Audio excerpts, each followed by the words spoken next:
आपने जो मेरे को किस्सा बताया ना जेल का, ये बहुत ही ज्यादा मतलब लगा मुझे कि इंटरेस्टिंग, ये आना चाहिए। कि रात के 1-1:30 बजे जैसे ही बजते तो मेरे उस रूम में कोई छम छम आवाज आती है और कोई स्त्री निकल जाती है।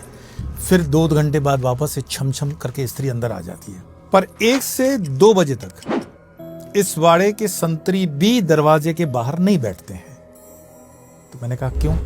तो बोले वो दरवाजा खोल के ऐसे लात मार के निकल जाती है और संतरी बैठा हुआ गिर जाता है। वो था क्या किस्सा दमन एंड दीव वाला जो आप बता रहे थे, ब्रिज जो टूटा? नानी दमन और मोटी दमन। नानी मीन्स छोटी, मोटी मीन्स बड़ी।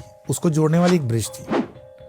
समुद्र के अंदर बढ़ती का समय था और वो ब्रिज टूट गया। कई बच्चे उसमें गिर गए। तो फिशरमैन देख रहे थे। बिना सोचे समझे उन्होंने अपने जान पर खेल करके बच्चों को बचाने का पूरा प्रयास किया। 9th की स्टूडेंट थी या 10th की स्टूडेंट थी, लड़की थी, और वो उसको पानी के अंदर बोल रही है कि अंकल आपने मुझे नहीं बचाया ना।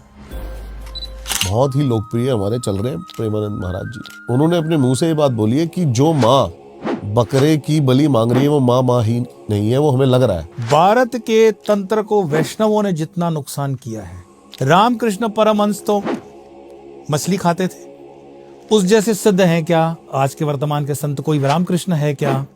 कोई विवेकानंद के बराबरी का संत है क्या? सारे आदिवासी नॉनवेज खाते हैं। तो ये हिंदू वैष्णव संतों के चक्कर में कन्वर्जन हो रहा है, वो धर्म छोड़ करके क्रिश्चियन हो रहे हैं। अगर हिंदू नहीं जगेगा तो एक दिन दीवार पे उसका सर आने वाला है। मैं ये नहीं कह रहा हूं कि बलि ही देना है, पर मैं कहता हूं जो दे रहा है उसका विरोध आप नहीं कर सकते हो। आप अथॉरिटी हो, आपने तंत्र को पढ़ा है। अगर वैष्णवों में इतनी ताकत है तो बांग्लादेश के अंदर इस्कॉन वाले क्यों मर रहे हैं? मुझे बताओ। हमें यूथ कमेंट में देता है कि नहीं अहिंसा परमो धर्म उपकार। कहेगा अहिंसा परमो धर्म उपकार? तुम्हारी माँ बहनों को उठा करके कोई ले जा रहा है, अहिंसा परमो धर्म उपकार करोगे? अभी भी नहीं समझोगे तो कब समझोगे? आज तुम कश्मीर के लिए कटोरा लेके खड़े हो कि नहीं हमारा अखंड भारत का हिस्सा है। बोलना पड़ रहा है तुम्हें।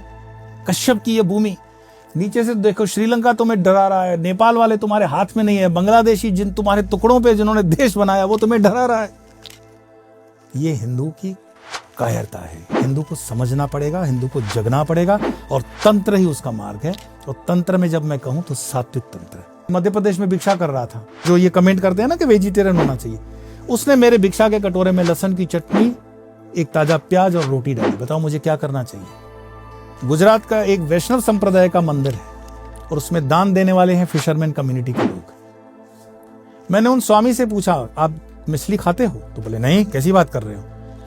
मैंने बोला मछली बेच करके दिया हुआ दान, उसके पैसे खा सकते हो और मछली खाने वाले इंसान को गले नहीं लगा सकते हो? आप कितने पाखंडी हो। हर एक मंदिर, हर एक मठ अपनी अपनी दान पेटी खोल करके देखे कि इसमें प्याज का पैसा कितना है, लहसुन का पैसा कितना है, मछली का पैसा कितना है।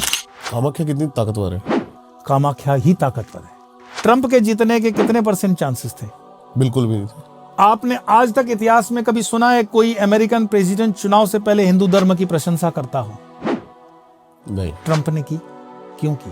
तंत्र काम करता है, इसीलिए आज 10 साल से लगातार हिंदुस्तान में सरकार जो देख रही है, आज भी कामाख्या के अंदर जो बलि होती है। और महामूर्ख लोग हैं जो वहां पे बंद करवाने की बात कर रहे हैं। जिस दिन कामाख्या से बलि हट जाएगी वो तीर्थ भी लुप्त हो जाएगा। क्या तंत्र खुद को बड़ा बनाने में काम आता है? जैसे कि हम अपनी चीजों को मल्टीप्लाई कर सके, चाहे बिजनेस हो चाहे पैसा हो। पीवी नरसिम्हा राव की जो सरकार चली है वो चंद्रा स्वामी के तंत्र के बलबूते चली। एक बार भी उनका नो कॉन्फिडेंस मोशन नहीं आया पार्लियामेंट में। चंद्रा स्वामी ने उनको बोल दिया था कि जो करना है करो, मैं बैठा हूं।